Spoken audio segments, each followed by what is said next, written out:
Hey guys, this is Tom with cellphonetrek.com. We're here at the Showstoppers event. I've got with me Victor from Gear4. He's got the Unity Remote and an iPhone 4 here, and he's got a really interesting application to go ahead and demonstrate for us. Tell us a little bit about the Unity Remote, specs, lifetime, some features you think are interesting, and then why don't you go ahead and demonstrate to the folks at home what we have here. Sure. So this is Unity Remote.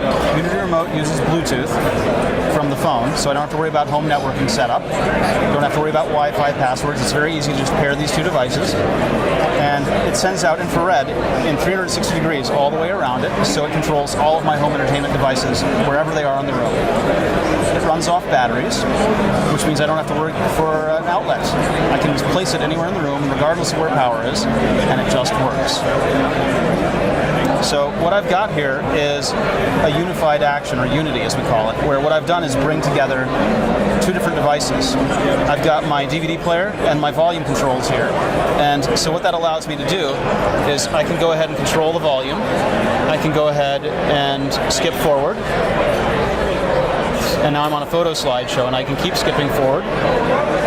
Or I could even just mute the TV and bring up the mute cycle. And that's cool that I've got these two devices here, but I can do something cooler than that. All right. So with remotes, with this remote,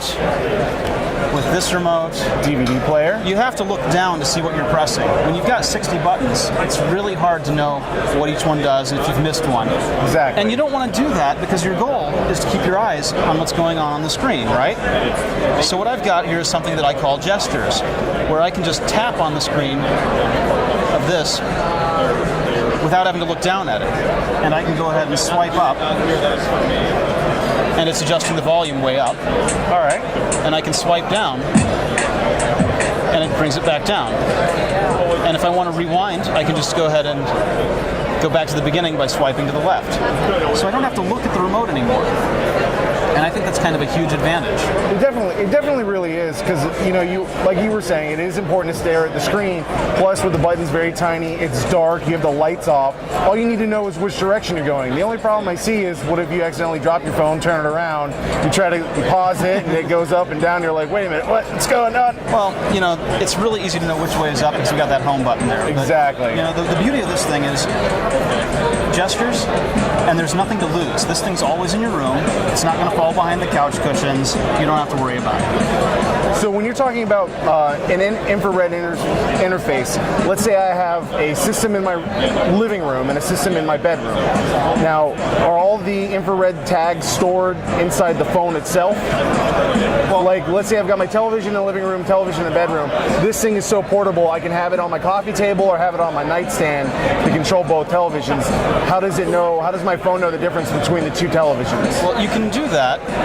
What I've done here in my devices is I've got a Samsung TV at the top, my Sony DVD player, and I've got this NEC television here. So you can just pick between them that way. Okay. The other way of doing it is that you can have multiples of these in your home and give them names, and when you walk from one room to the other, change from controlling living room to bedroom, and the setup will follow that when you're in bedroom and associated with bedroom, it knows your bedroom TV instead of your living room one. All right. And these are available on the market currently. They are. And what's the price tag? $99. $99. So not too bad. A little cheaper than some of the other comparable things you've seen out there on the market. And what about warranty information? Let's say the dog gets a hold of it, or let's say God forbid it doesn't work. Is all warranty held through Gear4? That's right. And any available markets, let's say one of our consumers wants to buy it today, can they go to Best Buy or can they go to just Gear4? They come to Gear4.com or they go to Amazon.com, and we're opening up additional channels right now. All right. So this is pretty good. Gear4's got some other things we're going to go ahead and take a look at. If you guys want to look for the other videos, maybe look at those. So that's coming up next. So again, Victor, thanks. Again, this is Tom with the Unity Remote. Unity Remote. I was going to say Universal Remote, but Unity Remote. Thanks for watching. Have yourself a great day.